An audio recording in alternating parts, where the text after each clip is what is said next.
Hello, and welcome to the heart of Reflective Supervision, Attunement, Reflection, and Togetherness. This presentation was prepared for the MHTTC network under a cooperative agreement from the Substance Abuse and Mental Health Services Administration, also known as SAMHSA. The opinions expressed in this presentation are the views of our speakers and do not reflect the official position of the Department of Health and Human Services, or SAMHSA. Additionally, the views and opinions expressed during this presentation do not necessarily reflect those of the Steve Hicks School of Social Work at the University of Texas, nor does the mention of any trade names, commercial practices, or organizations imply endorsement by the school or university. The Southwest Mental Health Technology Transfer Center believes in equality training and professional development, as well as the ability to learn in a safe, curious, open space. As such, we uphold a code of conduct for all participants and speakers alike. We're dedicated to providing events where everyone, regardless of gender identity and expression, sexual orientation, disabilities, neurodiversity, physical appearance, body size, ethnicity, nationality, race, age, religion, and any other intersectional identities, feel welcome. We invite everyone to help us achieve a safe and respectful, inclusive, and positive environment for learning. When you participate in an event hosted by us, you're contributing to the overall experience, which makes us all accountable to each other.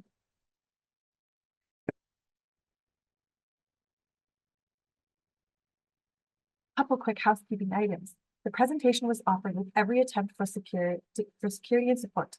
If you have any questions during or following this presentation, please email southwest, all one word, at austin.utexas.edu and reference the Reflective Supervision webinar, May 2024. Once you have watched this webinar, you have access to 1 continuing education credit by completing 2 brief evaluations that will be shared at the end.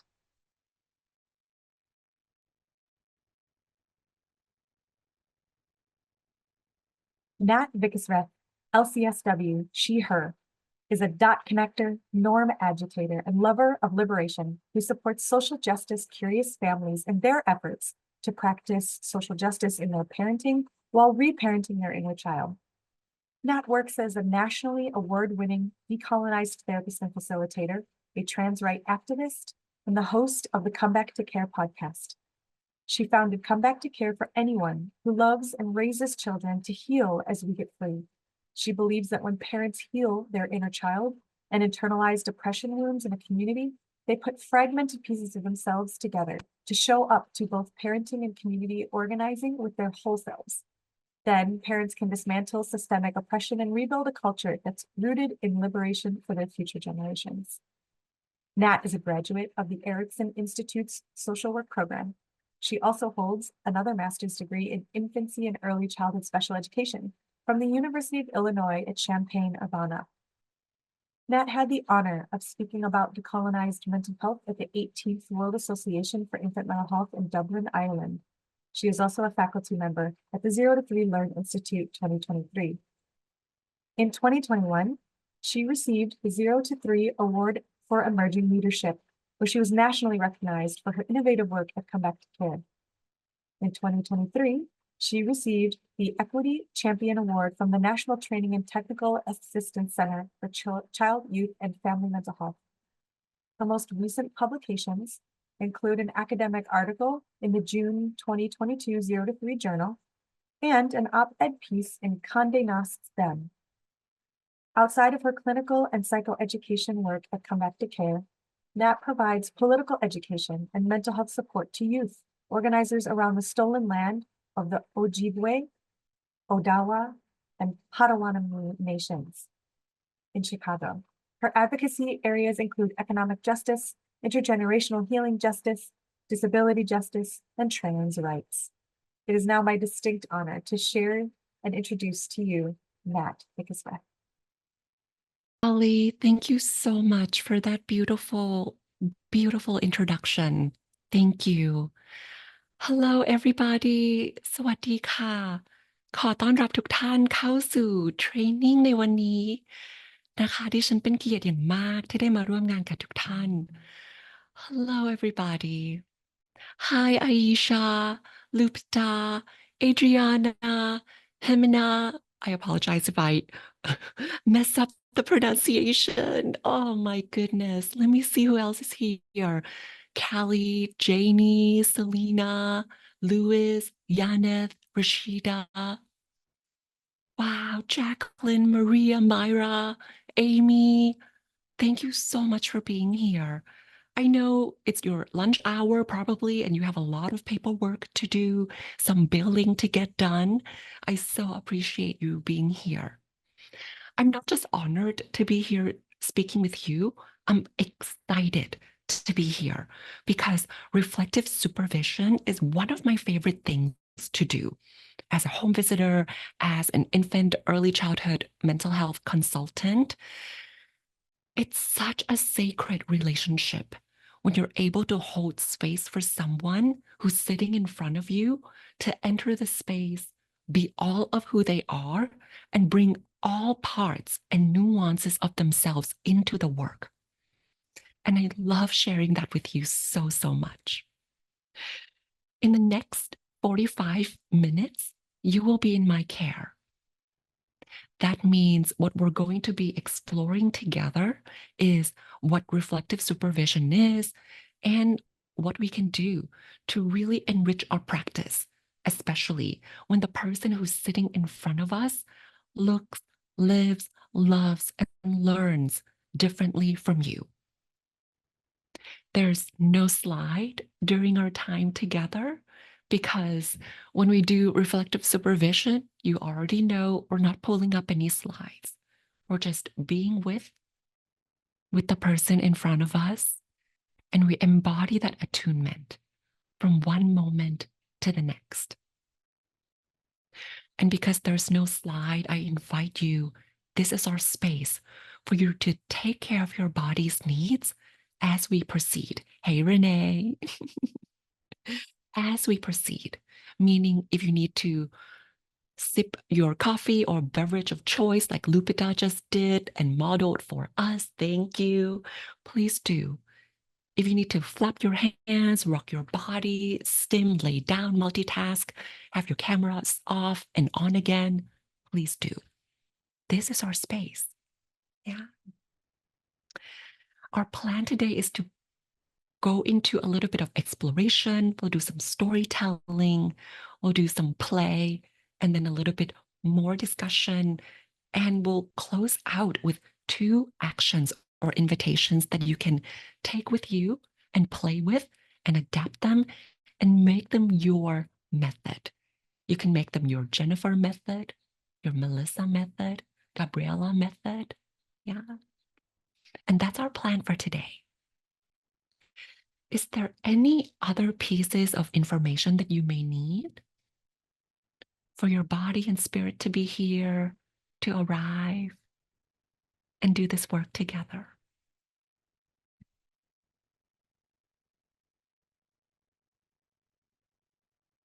All right, let's go.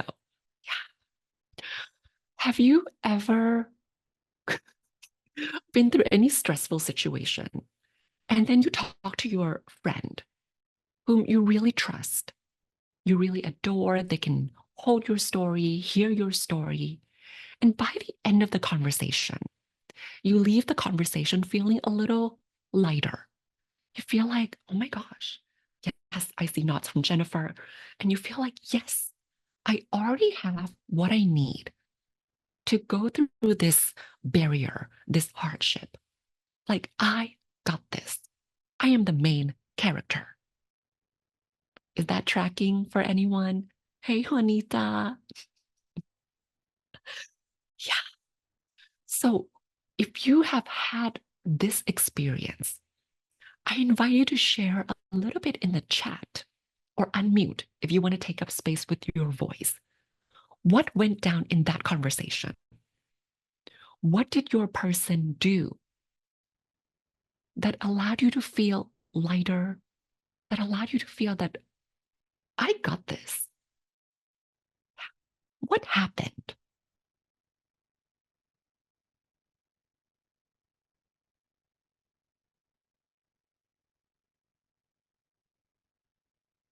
Jacqueline made me feel seen.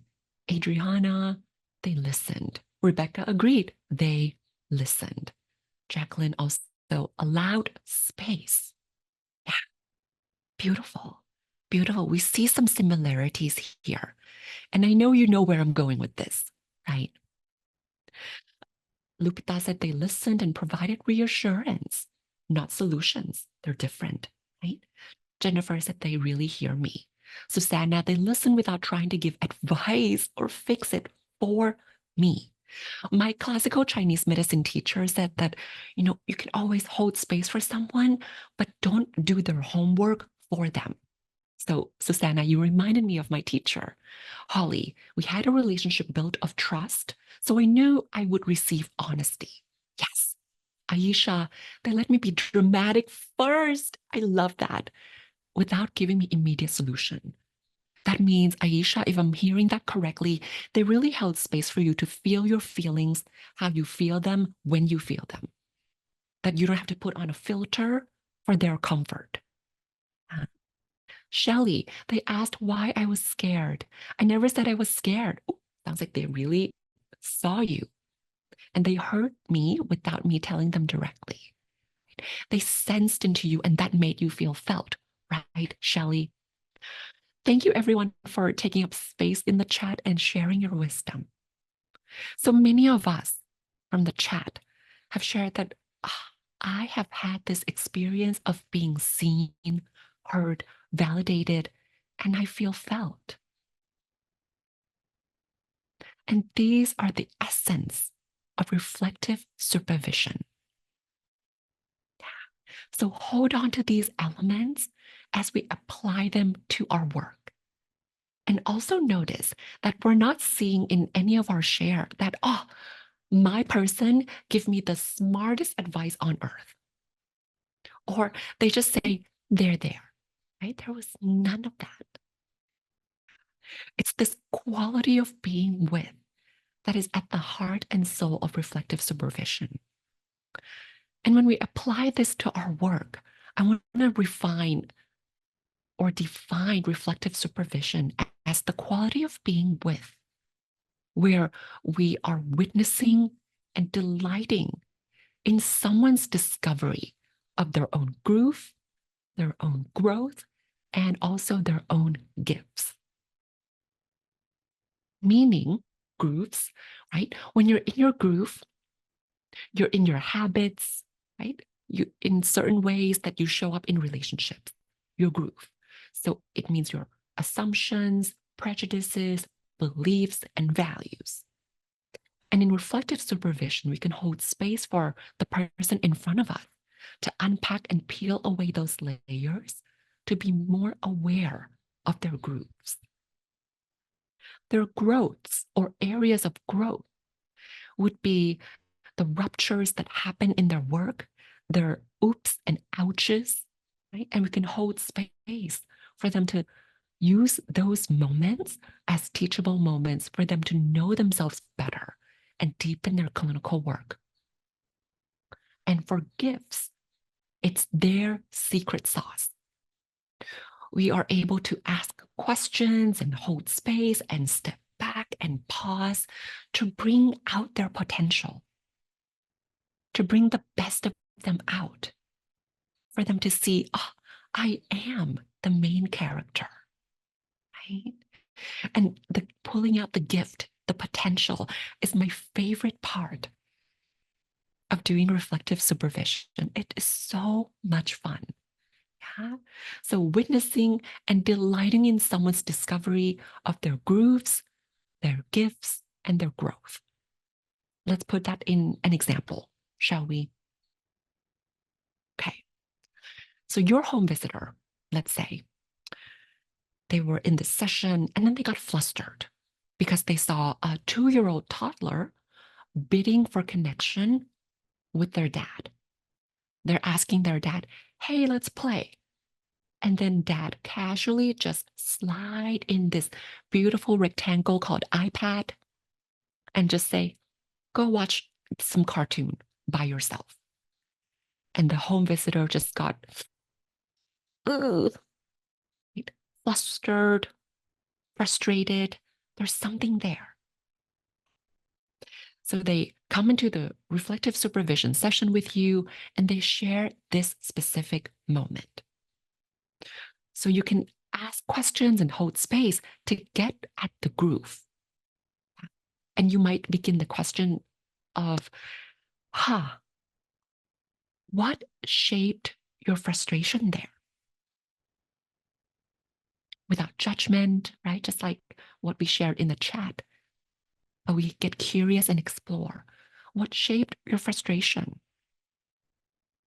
And the home visitor might say, oh, I did this webinar and I learned so much about social emotional development. I learned so much about attachment and I learned so much about the importance of play. We need to be play-based, not screen time, not device. So of course I get flustered and frustrated. And then you go, there is some tension there between what you believe in, the groove, right? And dad's action. So we deepen the curiosity further and we might ask, what do you think shaped dad's decision to give his toddler the iPad? To allow space for the home visitor to mentalize and empathize with dad. Suspending that judgment for a second and get curious. So we can get at the groove this way. By asking these questions and getting curious. Now, let's say that the home visitor shared a little bit more, right? That got flustered and frustrated, and then I got triggered, and then I reacted right away. I moved into this teaching or lecture mode. And then I said to dad, have you tried just reading a book together or playing together? And then the home visitor said that, and then as soon as I finished my sentence, dad got really quiet and dad shut down. Yeah. I see some nods. Yes. Is that tracking? How we get triggered and then we reacted and then boom. A mini rupture happened in the session. Yeah.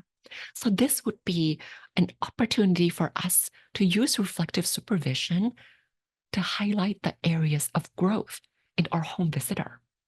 So we might ask, what got activated in that moment for you?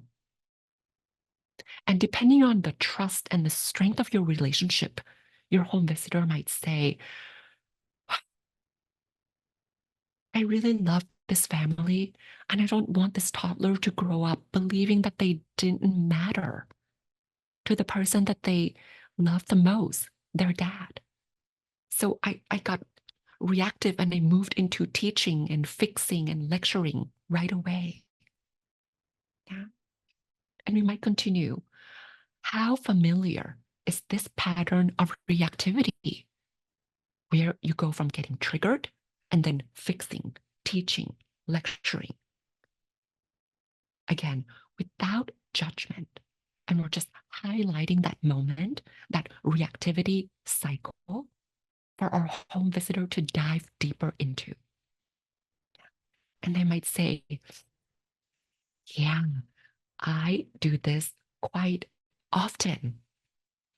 When I feel so dysregulated and unsure, I try to regain a sense of control over the situation by showing what I know and what I got. So I go into teaching and fixing and managing instead of hanging back and being with. Yeah. So now the home visitor has this aha moment of, this is my pattern. And I know how it unfolds and I know where it's coming from. So you might continue, right? Okay, I know it's a pattern. No shame. It's human. I do this too. But I wonder if we can think of a moment or a scenario where you got triggered, but you did not go into fixing, teaching, lecturing. Think of that moment. Did you have one?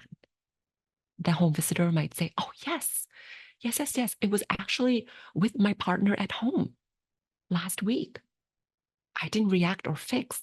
I was just regulated. So keep that moment in mind. I wonder what helped you stay anchored, grounded, centered, and regulated. And the home visitor might just, give a simple answer of, well, I was not hangry. So I was able to just breathe through my frustration without reacting to my partner. So we dive deeper. So how would it be for you to practice this self-regulation in that moment with dad? If you could wave a magic wand and go back and rewind, how would that be? So connecting the dots, right? Supporting the home visitor to connect the dots between the skills and strengths that they already have, and then applying it, even by rewinding and going back in time. Yeah. Highlighting the moment that they already have what it takes. They got this. How's that landing so far? Yes? Beautiful, beautiful. Yeah. So we can use the rupture and ask these questions and uplift this moment of growth. Now, how about the gift, the secret sauce, the strength that our home visitors bring? Let's say a few weeks have gone by and this home visitor have done a few more home visits. And in the next reflective supervision, they enter the room and you see their big smile. Something had gone right. So you ask, okay, what happened? Let's talk about it, right? And the home visitor shared that you would not believe this. So remember that dad with the iPad that I was so frustrated about a few weeks ago? This week, we just had a home visit and dad was watching the cartoon on the iPad with his son. And then there's a scene from the cartoon where there was a taco truck. So dad used a big cardboard box and built a taco stand, and they were painting and coloring the cardboard box together, and they were doing pretend play. So this is the moment of strength and gift. Right? So you might go, what? I'm so dramatic. Who's that dramatic in the chat? Let's see. Aisha. Yeah, my people. So you might go, what? What happened? Right? And notice that you're not going into good job. Okay, now let's talk about your paperwork that you didn't submit on time last week, right? We don't do that in supervision, right? That's separate. But in this moment, right, we keep it real and we keep it cute and we say, how did you do that? How did you get there? What did you do? What did you say with dad? How did you co-create this activity together? And the home visitor might say, after talking to you about that rupture, when I reacted, I went back and repaired.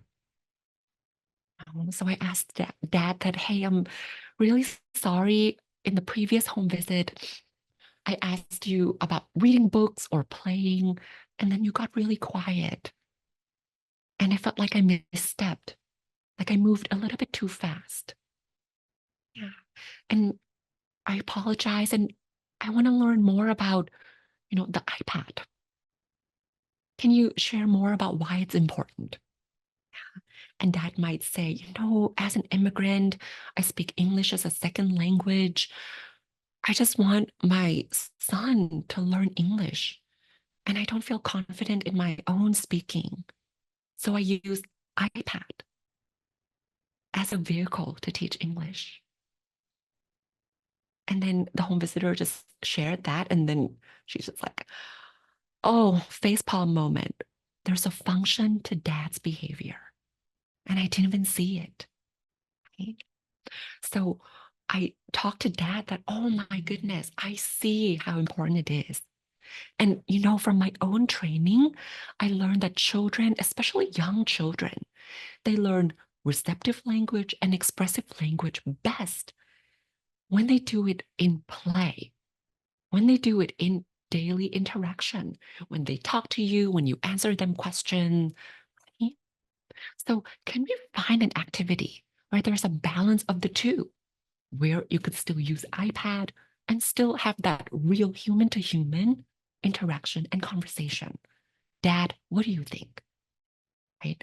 And you're listening in supervision session, you're just like, hold on. So you repaired with dad, and that must have taken a lot from you. What helped you stay grounded and humble to do that? Right? So you deepen that moment. Yeah? And then not only you repaired, you also met that dad's needs where he was at. You honored his concern and co-created a new intervention or play-based activity together. That's huge. Right? So by asking these questions, pausing these really beautiful and important moments, we're highlighting their gifts. And there you have it. Witnessing and delighting in someone's process of discovering their own gifts, growth, and grooves. Right? Being with moment to moment. This is supervision right there. And that's a lot of thinking and talking. And I want to invite us, before we go into 2 actions that I want to share, maybe we'll play a little bit, if that's okay. So if I can invite 3 volunteers, and here's the activity that I'm going to invite you to play with me. These 3 volunteers will unmute one at a time and say hi to everyone in the room.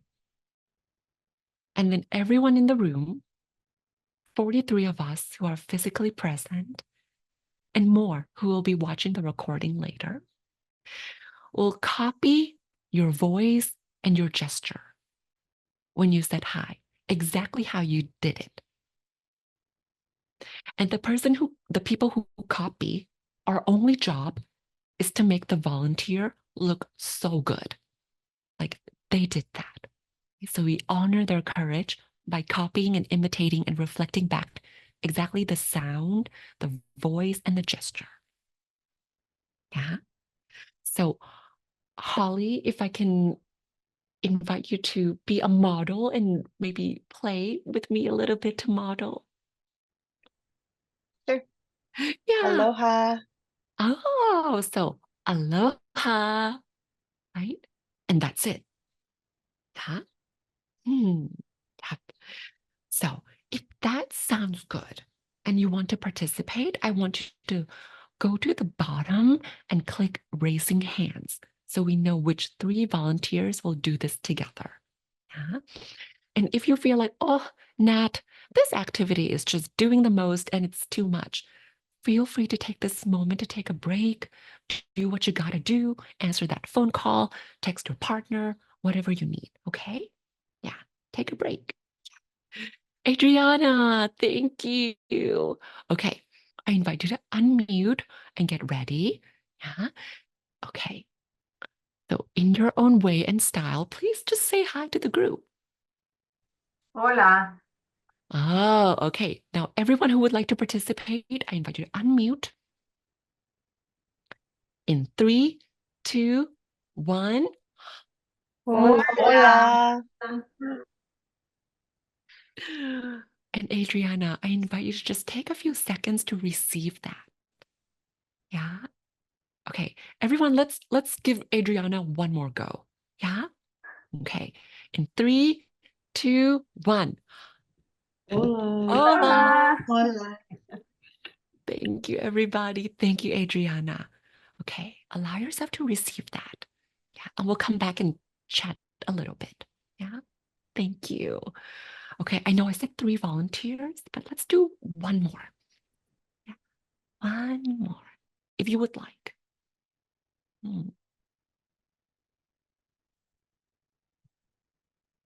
Aisha, thank you. So I invite you to unmute, and you know the drill. Say hi to our group in your own way, at your own pace, please. Hey, y'all. Okay, everybody. 3, 2, 1. Hey, Hey, y'all. y'all. Okay, let's give Aisha one more go. Ready? 3, 2, 1. Hey, y'all. Beautiful, beautiful. Thank you. Thank you, everyone, for playing. Yeah. So, Adriana, Aisha, whichever one wants to go first. Yeah. How was it to witness the group reflecting back? Well, I noticed the presence of everybody else. I noticed I being noticed. So I'm being part of a moment, you know. I don't know if I'm explaining it right, but it's just like I'm being seen. Being seen. You are crystal clear, Adriana. Being seen. And I see some smiles and nod in validation. Thank you. Thank you for letting us witness you. Yeah. Yeah. Aisha, anything similar or different or resonating that you want to share with us? Yeah, I would agree. It was also just a little funny because that's just how I say hi, and it's usually just really loud and like echoes. So I just thought it was a little funny. Yes, yes, I love that. So being seen and also at the same time kind of funny to see yourself being perceived and received, right? Yeah. Yeah, thank you, Aisha. Yeah. So this sense of being seen and validated and being felt and being present with, right? Again, it's the essence of reflective supervision. Yeah. So why is it a big deal? Really? If it's this simple, why is it a big deal? And with that, I want to invite another question. Yeah. With a show of hand, a whoop whoop, or a dab, how many of us have been made to feel erased, invisible, silent, and small because of our skin color, our accent, our immigration status, our age, our race, our gender, our class? I see some hands, nods. Yes. Yes. And a dab. Yes. Right. And we all carry this wound of being erased by systemic oppression, by white supremacy, colonialism, capitalism, and patriarchy. So sometimes being seen and received and attuned and witnessed, it might not feel so safe. It might not feel so comfortable. It might not feel so familiar. Even though in our field, attunement is everything. So when we enter this relationship with our reflective supervisor, someone who's holding space for us to see us and receive us and perceive us, this is a big deal. When we're able to see our supervisee for all of who they are, not just their social identities, race, class, gender, religion, spiritual practice, right? But all of their nuances, their past, their present, and their future, their inner child, their upbringing, their triggers. When they feel seen and heard like this,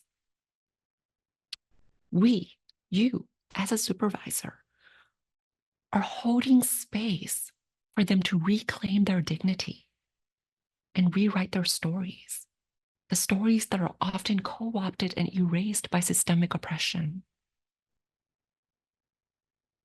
So I'd say It is a big deal. Yeah. And you hold a powerful and strategic position to be able to offer this gift to the person sitting in front of you. All right. Moving into some actions together. Yeah. Right. So how do we do this? First action, I want to invite us to shift away from our fear of, but Nat, what do I say? Give me a script. Give me what do I say? Give me a script or list of questions I can ask because I don't want to say the wrong thing. I'm a nice person. I don't want to cause hurt or harm, especially when the person sitting in front of me look, love, live, sound different from me, right? What do I say? And my first action is for us to shift away from this, from this, I don't want to cause hurt or harm, and shift to communicating to the person sitting in front of us that I have the capacity to hold hurt and harm when they occur. When, not if. When they occur. And it simply means that you communicate to your supervisee, right, that they can trust you enough to share nuances of their processing. Because we're not going to share with our acquaintance or a stranger in the parking lot at a grocery store our bearing our soul and our heart out, right? When they ask, how are you? We're not going to say, let me tell you what happened yesterday, right? No, we save these stories, these sacred stories for our friends, our comrades, our co-conspirators that we trust, because we know that they have the capacity to really hear our stories and hold the richness of our stories. Now, connecting the dots back to our work, how do we communicate that with our supervisee? And one invitation is to create a contract together. Yeah. So you create a container. And here's the thing. We often think of reflective supervision as, oh, I'm just following my supervisor's lead. Yeah. Yes. But because we hold different identities, and in reflective supervision, we hold more power than our supervisee. Follow their lead? Absolutely. But before we do that, we must build a container first. A container where they trust that, oh, I can talk about my race. I can talk about my gender if I want to, and my supervisor can hear it. Yeah. So to build a container, one way to do that is to create or co-create a contract. You might say, hey, for example, I'm cis hetero and you're queer. And our gender, our race, our class, our abilities shape the way we show up with the families that we work with. And I might not know your experience, but I know that it's important. And to deepen our clinical practice together, we got to talk about it. And because I don't share your experience, I might be clumsy bringing this topic into our conversation, right? So how would it be for you if I just be frank and just ask, hey, when you got triggered there in that home visit, I wonder if your experiences around gender might come into play. How do you feel about this kind of question? Can I ask that directly? Right? So basically, creating a contract with our supervisee, asking for their consent.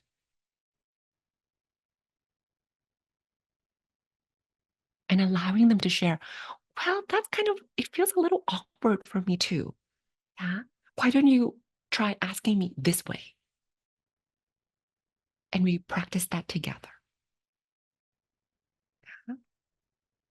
Or you might even say, sometimes when we talk about our gender, our race, and we're still new at this together, it might feel a little, it's too compassionate and I feel too seen and it's too much, too fast, too soon.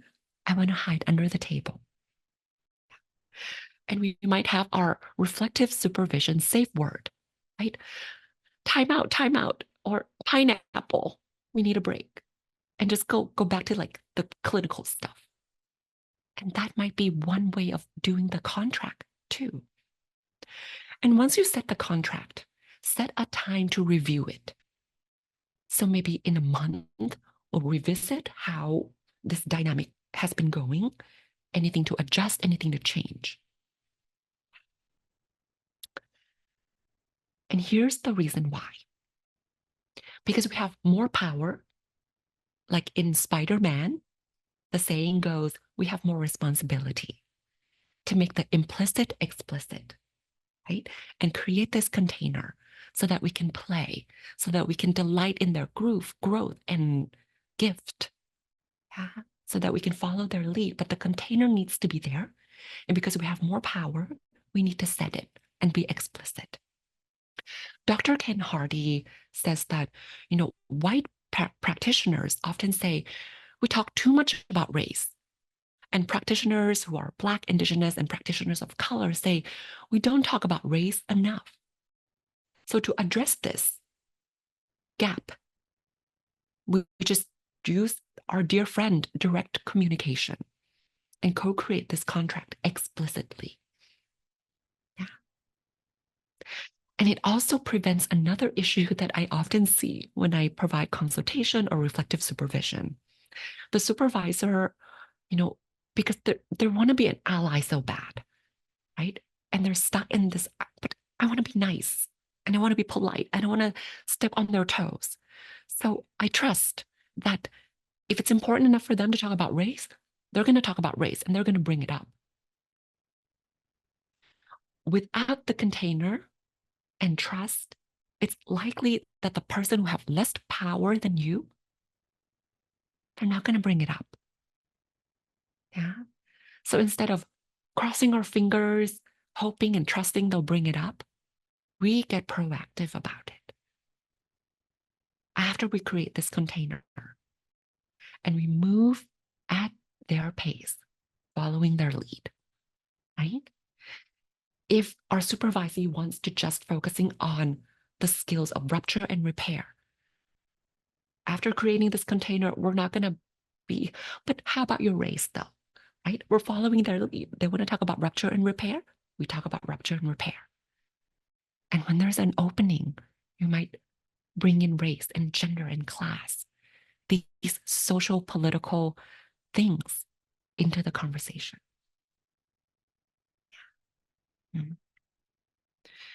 And by being explicit, we're also conveying that I don't have to be like you to hold space for your differences. We can be different together. Mm. And that's belonging, right? Being different together. Action number 2.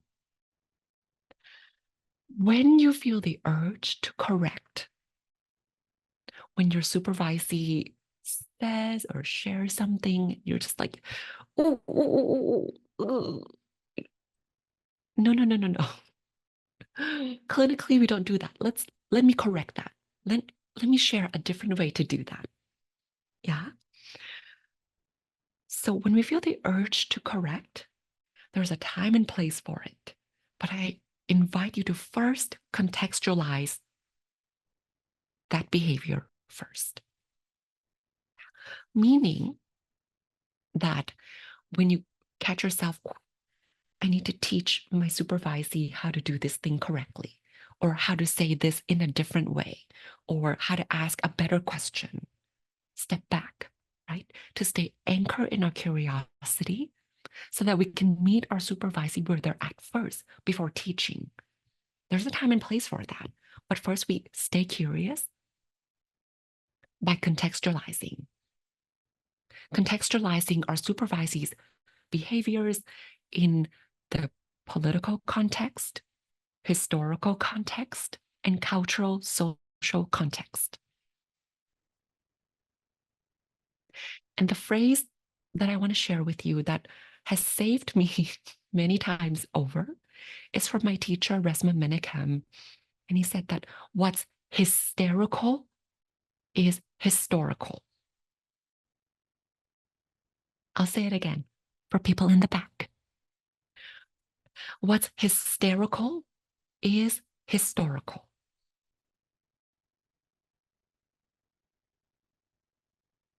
Example, your home visitor comes back for another fun supervision time with you, and they share that, you know, I was suggesting this new sleep training plan to the family. And then mom said, are you sure about that? And oh my gosh, I'm so glad it's at the end of the session because I was feeling the heat and the steam coming off my head. I was enraged. How dare she was questioning me like that? So I got into the car, feel my feelings, play some Beyonce, drive to the next home visit. I'm glad I didn't pop off in that home visit. And you're listening, right? You're showing compassion, you're holding space, you're doing the beautiful supervision thing. But on the inside, you might feel, really? That one question from mom got you enraged and popped off like that? That seems a little hysterical, right? So instead of, okay, let me just teach you how to do this thing correctly, right? So if you don't contextualize first, you might go on the route, another route of, oh my goodness, my supervisee needs to learn self-regulation skills. So I'm going to shape all of my questions to be about emotional regulation, which is good, but we might miss the point there. Right? So if we were to contextualize this and we try to see their rage and honor their rage, we might remember that the hysterical rage that I perceive, when I contextualize it, I see that, in their Asian body, an Asian melanin, in the body that's consistently been dehumanized and devalued, of course they would be enraged when they're questioned. So with this awareness in mind, you can use this to shape the next questions that you're going to ask your supervisee. So it might not be about emotional regulation, but it might be about what shapes that frustration, what got activated. And if the conversation goes in that route where it's adaptive for you to bring up race and gender or age or class or ability, you know. I trust your clinical instinct. You know. But we suspend our need and our urge or urgency to correct and teach our supervising by contextualizing their behaviors and feelings, and use that awareness as our compassion to guide our next action.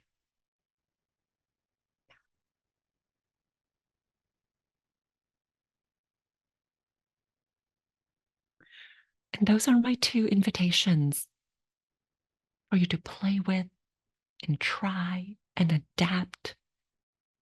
Yeah. And make it the Amy method, Rashida method, Jessica method, right? Yeah. Luwanda method. Yeah. I so appreciate your time and presence and engagement today. I will open up for some questions. Yeah. And then I just need 2 minutes at the end. We'll close out together.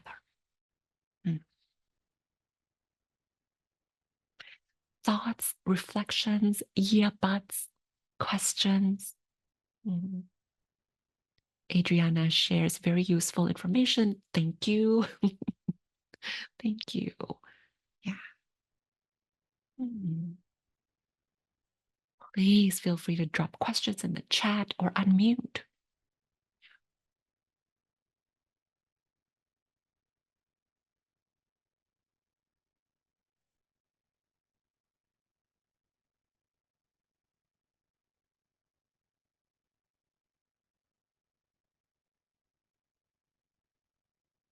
Reflective supervision is so fun to do.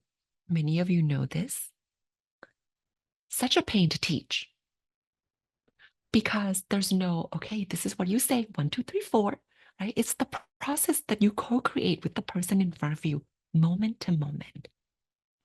So I appreciate you play with these invitations with me today. Mhm. Adriana asked, how do you start rescuing relationships? Okay, Adriana, say more. What do you mean? It seems really important. I'm thinking when that communication broke, the intentions were not met, when there was not the appropriate reflective. The intentions were good, but then the communication wasn't clear. And this is between you and your supervisee, yes?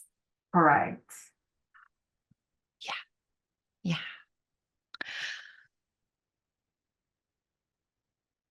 And it happens a lot in social justice organizing too, right? Or in any relationship, this kind of rupture. And I think the quickest way to get to the action that feels generative to both you and your supervisee, the quicker you get out of the good, bad, nice, not nice, or I'm a bad supervisor now that there's this rupture, the faster you get to the action that feels generative. And you might say, oh my goodness, I really misstepped. Oops. And that hurt. I can see that. You're right in front of me. I can see that. And I know that this is what I did that caused you hurt or harm. Here's my plan to do it better next time or do it differently next time.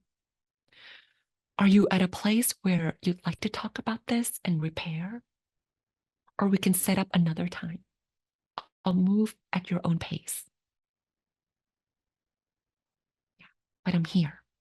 So even if it's 2 weeks from now, we can revisit this conversation. But for now, here's my accountability plan. You don't have to respond. Yeah, but I just want you to know that I do take this very seriously and you are important to me. So start with your own accountability and check shame at the door, right? Because it's so paralyzing. Yeah. Does that feel complete, Adriana? Okay, thank you. Thank you. Hemina, it's very hard to shift from directive to reflective supervision. It seems that it needs to start within ourselves. Yes, such beautiful reflection there, right? When we go into relational mode and not administrative mode, you'll sense a shift, right? It's not about, okay, let's get to the next item on the agenda. So you might mark the time in your hour because I know that you might not have one dedicated hour for reflective supervision and another dedicated hour for admin supervision, right? So you might, okay, let's get the admin out of the way the first 15 minutes. And then you mark the time together, like, okay, I'm going to move my body, stretch, drink so that I can get ready to be present with you. Okay, are you ready? Let's talk about some reflective supervision. So you directly communicate that and mark that time. Yeah, Amina, does that feel complete? Okay, wonderful, wonderful. Yeah. Do you have 1 to 2 tips, fried rice ingredients on how to build confidence as a reflective supervisor? Holly, thank you for that question. Yeah. To build confidence as a reflective supervisor is by having your own reflective supervisor, where you can geek out about your process and share your gift, right?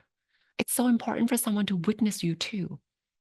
And Holly, you talk about parallel process so often. Yeah. Because we could be doing beautiful things, but if no one witnessed and reflected back to you, it's hard for you to see that. I'm going to close out with your role as a supervisor. When Adriana and Aisha was doing hi, howdy, hello, hola, and you reflect back how they said hello, I want that image and sensation to feel like you're holding a mirror up to your supervisee, for them to see themselves in this reflection, in this mirror so clearly, their gifts, their groove, their growth. And when you hold up this mirror, they can remember who they are, reclaim their dignity, and rewrite their stories. That's your role. How sacred is that? You get to offer this gift to people in your team, and you're here deepening your capacities with me. And for that, I'm so, so grateful. Thank you for joining us today for the Heart of Reflective Supervision, Attunement, Reflection, and Togetherness with Nat Vikitsreth. We were honored to have her join us today. As promised, you will have access to continuing education credits for this presentation. Please use your phones to scan the QR codes that you see on your screen. In addition, you can also type the links that you see into your browser and access them that way. Please remember to complete both evaluations to access a CEU credit. You will receive your credit within 2 weeks of viewing this webinar. Again, if you have any questions, please email southsouthwest@austin.utexas.edu. Thank you again for joining us.